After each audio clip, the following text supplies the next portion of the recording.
Now, I'll ask you about the pandemic and so on, but just linking onto that, in terms of the green industrial revolution, which is long overdue, the climate emergency is an existential threat facing humanity, so it'd be kind of cool if we sorted that one out.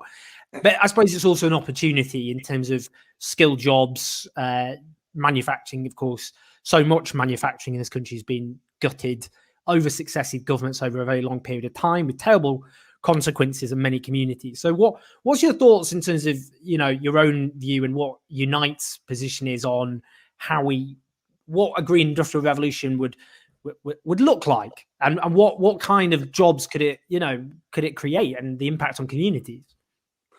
Oh, I think there's a real opportunity here. This is a time right now, not just because of COVID, but with the climate emergency, post-Brexit trading relationships with the rest of the world, to reset the clock, actually, and to put manufacturing back centre stage in a new economy, and a greener economy, but also a fairer economy, and an economy that for the first time in a long time talks about full employment, but in decent jobs, and supporting coming generations with apprenticeships and skills to enable us to build back better, and not from a soundbite or rhetorical point of view that the Tories use, of course, but we have to recover and rebuild from COVID, from Brexit. And in doing that, we have to put a green economy centre stage. So how do we do that? I mean, we've been at the forefront of developing our own industrial strategy in the absence of a government industrial strategy. I mean, ironically, we've got a Secretary of State right now that's just abolished the Industrial Strategy Council and wants to rename his department from Business, Energy and Industrial Strategy to God knows what.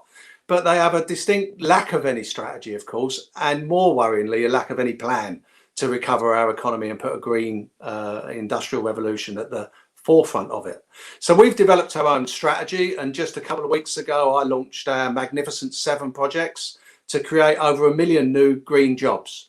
This is about transitioning our existing main core industries, of course, our auto industry, to transition from combustion engines to green technology, whether that's batteries or fuel cell hydrogen, our steel manufacturing industry to arc furnaces and hydrogen again, to manufacturing that hydrogen, to generating green electricity, to getting natural gas out of our economy, out of our homes, of course, and replacing that with hydrogen and more electricity generated projects, making sure that we manufacture here in the UK the goods that we're going to need to transition our economy.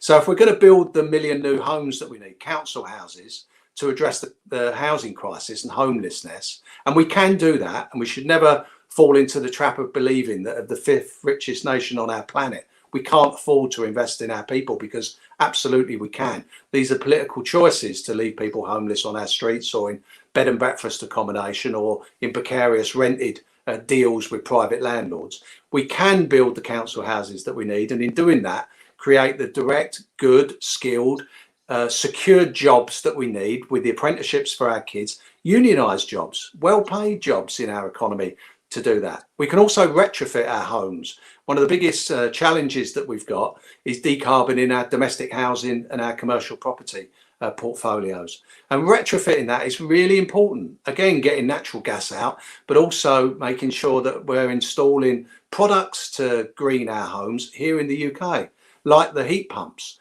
like the battery storage, energy storage capabilities, even our double glazing and our solar panels, making sure that we're doing that here in the UK. On energy generation, for instance, Owen, you may or may not know, we've got the largest offshore wind farms in Europe, in the North Sea and indeed in the Irish Sea and all around the coast of Scotland. And yet not a single wind turbine is manufactured here in the UK. It's quite disgraceful that we've allowed that situation to emerge, and what could and should have been a real success story in the generation of non-fossil fuel electricity power has become, a real obstacle to the creation of legacy good jobs. In our aerospace sector, we've got the technology now to fly long-haul flights using biofuels and not fossil fuels. We can do that. We can do that right now. But of course, we don't invest in the technology to manufacture those biofuels. We want to put broadband. How useful would that have been over the course of the last 10 months? We want to put broadband into everybody's homes. That will create thousands of jobs, installing that and maintaining that program. But let's make sure that we manufacture the high-speed fibre optic cable that we need to do that here in the UK. When I met with the CEO of Openreach just about a year ago before lockdown, he was planning to fly to North Carolina in the United States to buy hundreds of thousands of miles of cable from the US rather than manufacturing it here. So let's make sure that we're manufacturing those products here, and let's invest in our local services, our public sector. Let's invest in care for the elderly. If COVID's identified anything, it's identified those gross inequalities in society. And of course, dealing with that with decent public sector jobs, reducing the size of our classrooms, so employing more teachers and teachers' assistants and expanding our education programme, investing in care and health, of course, really, really important areas of work. Local services, many of our councils are at the point of filing for bankruptcy right now and can't provide statutory services, let alone the essential services that we need. These are all green jobs. And there are hundreds and hundreds of thousands of green jobs that could be created there, but we have to pay for them. And if we're going to pay for them, that's where high value exports from our manufacturing sector take precedence. So, we've got a plan. We've launched our plan. I talk to government about it on a daily basis, to be honest with you. And we have some success in moving forward, but they have no real vision or ambition to put manufacturing centre stage, or indeed to use the power of the state and procurement from the state, the ability to borrow money at 0% interest rates now for the next 70 years or so, to use that money as a positive investment to pump prime a changed economy and create that full employment environment that's so important to us and indeed for coming generations. But not any old job, not precarious jobs, not 0 hours jobs or minimum wage jobs. Let's get decent jobs. Let's get pride back into work and give people the respect that they deserve. Amen. And as well as all that, the broadband point, very important. I've been kicked off my own show twice in the last few months live because of broadband. So that would be good to sort out. Before I ask you about Labour, just the pandemic. Now, I know you played a big role in securing the furlough scheme. So tell us about that, but also about how bosses are using or taking advantage, basically, of the pandemic to attack wages, terms and conditions of workers. And what's the strategy to fight back? Yeah, look, I mean, don't let anybody tell you that the Tories just woke up one morning and thought furlough was going to be a good idea. This was a long discussion with the Treasury team and with Rishi Sunak as the Chancellor personally.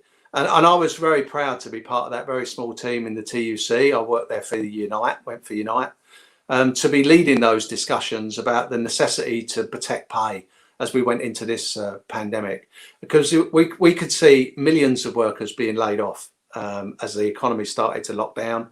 And of course, we already have some of the highest levels of personal and household debt in any developed nation. We've already got people in an incredibly precarious position. Poverty levels are extremely high. The UN already speaks about 40 million people in the UK being in poverty. We've got 10 million using food banks. I mean, just this morning, we saw the article on 9 out of 10 local authorities have seen an increased use of food banks during the course of the pandemic. So we were entering this pandemic in a very dangerous place. And that's not just to do with COVID, to be honest with you. I mean, this is decades and decades of neglect in supporting people in our communities and our wider society. So we went into those discussions and we ended up convincing the Chancellor of the Exchequer to introduce what eventually became furlough. And lots of people fell through the cracks, and we've tried to plug those holes on a consistent basis all the way through. And we've had some successes in there. We're opening up an opportunity for shared work on furlough and indeed for the self-employed to be protected as well during this pandemic. And still hundreds of thousands of people have fallen through the cracks. But while we're trying to continue to close them, and we still have discussions with the Treasury about that, let's not take our eyes off what is a fantastic victory for our union movement and for working people through this pandemic. And that was the introduction of furlough. And that genie is not going to be put back in the box very easily by this government or any successive government. This is about the state playing its role in supporting its people during very difficult periods in time. And it was really based on a discussion we were having about the German model for short-time working, where when they go into a cyclical decline in their industrial heartlands, they lay people off on short-time working. They halve their working week. The companies pay for the 50% that they work, and the state picks up the remainder of the wage bill. And industry pays for that through like an insurance policy payment all the way through. So, the state picks it up, but industry plays its part as well. And that's about a progressive taxation system.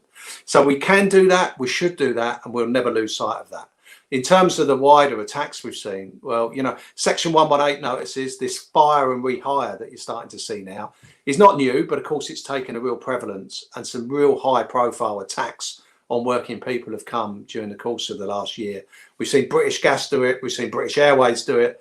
We've got disputes at Heathrow Airport right now across our bus sector, whether that's in London or indeed in Manchester, go northwest, where workers are being expected to take huge hits to their wages in order to pay for a crisis which is not of their making, and permanent attacks on terms and conditions and rates of pay as well, not temporary ones to deal with a crisis. And we all sit down and negotiate deals with businesses that are in trouble. That's what we do day in, day out. 99% of my work is dealing with good companies, actually, good employers that want to treat people properly, that we have good relationships with, who are in really, really difficult situations.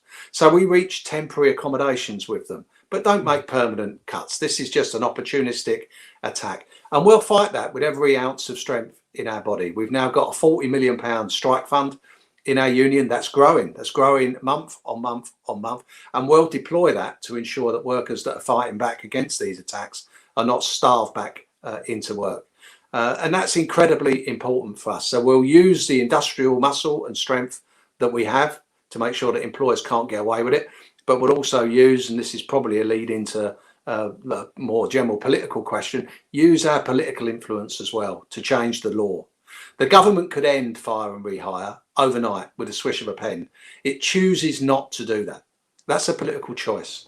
We can make different political choices to make a real difference for ordinary working people who want to get up in the morning and go to work and come home as safe as they entered that workplace.